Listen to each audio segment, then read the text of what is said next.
তো আমরা খুব তাড়াতাড়ি একটা ভাইকে দেখতে পেয়েছি, তো আমরা এখন ভাইয়ের কাছে যাব এবং শুনবো যে ভাইয়ের পরনে যে যে যে জামা কাপড় আছে এগুলোর দাম কত।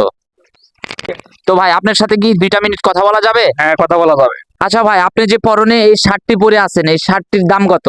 এই শার্টটি ভ্যানাপুর থেকে কিনছি 150 টাকা দিয়া। আচ্ছা ভাই, আপনার এই প্যান্টটির দাম কত? প্যান্টটি বন্ধুর থেকে মেরে দিছি। আচ্ছা ভাই, সবই তো শুনলাম, তাইলে আপনার এই জুতাটা? এসি দাদা মসজিদে নামাজ পড়ে যে কট মেরে দিছি। তো এখন আমরা 2 নাম্বার ব্যক্তির কাছে যাব, তো দেখবো যে তার পরনের কাপড় চোপড় মানে কোনটা কত টাকা দাম। তো আসেন আমার সাথে। ভাই 2 মিনিট কথা বলা যাবে কি? ও ইয়েস ইয়েস। আচ্ছা ভাই, এই শার্টটির দাম কত? ধরেন না, শার্টটা আমি বাংলাদেশ থেকে কিনা না মিয়া, এটা আমেরিকান ডলার হবে 20-25 হাজার ডলার, বাংলাদেশ টাকা 20 লাখ 30 লাখ। আরে ভাই, আমার তো মনে হচ্ছে আপনি এগুলা চাপা মারিচ্ছেন। এই মিয়া, আপনি কি আমাকে দেখে কি ফকির মনে হচ্ছে নাকি মিয়া? এই ফোন দেখছেন মিয়া, এই ফোনের দাম কত? এ ভাই, এই ফোনের দাম কত? কই থেকে লিয়াচ্ছেন? সেটাই, এই ফোন বেটা পৃথিবীর বাইরের। ছোট ভাই গেছিল মঙ্গল গ্রহে, তো ফোন দিয়ে কইলাম একটা ফোন নিয়ে আমার লেগা, তো ছোট ভাইটা নিয়েছে বুঝছো। তাই নাকি ভাই?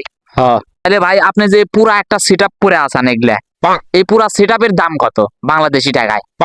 ও হবে মিনিমাম 1-2 কোটি টাকা হবে। না ভাই, আপনার কথা তো আমার একটাও বিশ্বাস হচ্ছে না। আপনি গেলে ফাটায় ফোটায় চাপা মাপা মারিচ্ছেন নাকি? ইন্টারভিউ দিন না বুঝলা? আরে আরে ভাই ভাই, ঠিক আছে। আচ্ছা ভাই, আপনি কি কাজ করেন? আপনার মাসে ইনকাম কত?